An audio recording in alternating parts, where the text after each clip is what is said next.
Hey students, it's Wednesday night, and here goes with another lesson.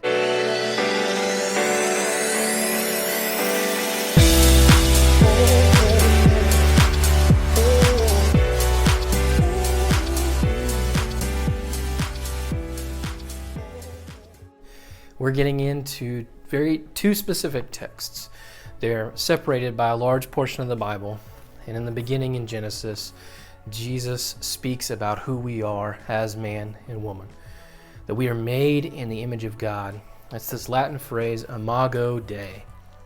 Essentially means we are made with this image bearer of God. We are made in this way that means we are of value to the Father in heaven, that we are children of His, that we are made in His image, and that intrinsically that means we have value because we are simply made in His image. And this is all of humanity. Every single aspect of humanity is made, who we are is made in the image of God. There's this piece of us that is missing when we aren't connected to God. If we're made in the image of God, then this leaves no room for hate in my heart or your heart. If I'm made in the image of God, then I'm made in the exact same image of anybody else on any given street, on any given place in the United States of America, that I stand knowing I am made in the same image as a brother or sister from any area, any place around this world. That is what it means to be made in the image of God, in the imago Dei, meaning God created us male and female. He created us. If we're made in the image of God, then we have nothing to stand on to say that somehow we're better than another person, no matter race, color, equality, any of that stuff. We have no ground to stand on to say that we're of worth or more value than anyone else. And here is a very short, very basic lesson, because I tell you, this isn't a long-winded thing. This is something that Jesus has been speaking since the beginning of His ministry. This is something that Scripture has talked about from the beginning of time, and it is this very simple phrase. And Jesus calls it a new command, but in fact, He says that these two commandments are the greatest in the kingdom, and that all the law and prophets hang on these two commandments. They are to love God with everything you have and love people. And let me tell you that if you don't love people, you really don't love God. And if you love God, you have to love people. These are not separate things. Everything that it means to be an image bearer, to be made in the image of God, means that I love God and I love people. If I claim to follow God, these two things are non-negotiable. These are not something that somehow I can get out of sometimes. In fact, in the book of John, it says that if you don't love, you really don't know God. In John chapter 13, Jesus is talking to His disciples, and He says this very simple, two verses in verse 34 and 35, and He says this: "So now I am giving you a new commandment. Love each other just as I have loved you. You should love each other." Catch that first part. Just as I have loved you, you should love each other. In the same way in which Jesus has loved us, we should now go and love each other. Let me remind you that Jesus loved us by healing the sick, standing with the broken, loving even the elites and calling them to understand who He was, washing feet, going to a cross to die. See, that's the definition, the epitome of love. Not this, if you make me feel good, then in turn I can make you feel good. Jesus calls us to love our enemies. He calls us to love all people everywhere. In fact, you keep going. That's just verse 34. In verse 35, it says this: "Your love for one another will prove to the world that you are my disciples." Do you see what Jesus is saying? These are not negotiable comments from a Jesus who loves you deeply.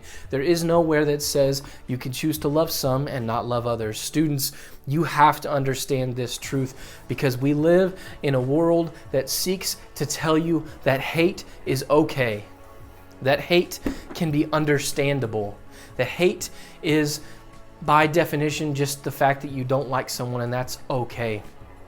By no means is that what we are called to as people who are made in the image of God. people who are supposed to love others who are made in the image of God. This Jesus had called us to a new commandment, to love one another in the same way that he has loved us. And don't forget that he served in every way, and he gave up his own life. Are you willing to wash feet, to serve, to love people at the cost of your own way sometimes? Are you willing to love people with everything you have, even if it means you don't get what you want in the moment?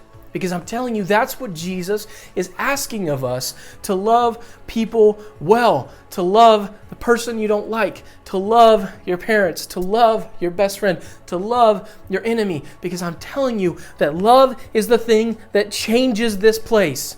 Love is the thing that changes the world. Perfect love casts out all fear in 1 John chapter 4. This love is the epitome of everything Jesus has called us to. Love God, love people. It's all over Scripture. You can't get away from the fact that God calls us to love deeply. 1 Corinthians chapter 13. Love is patient, love is kind. It is not rude, it does not envy, it does not boast.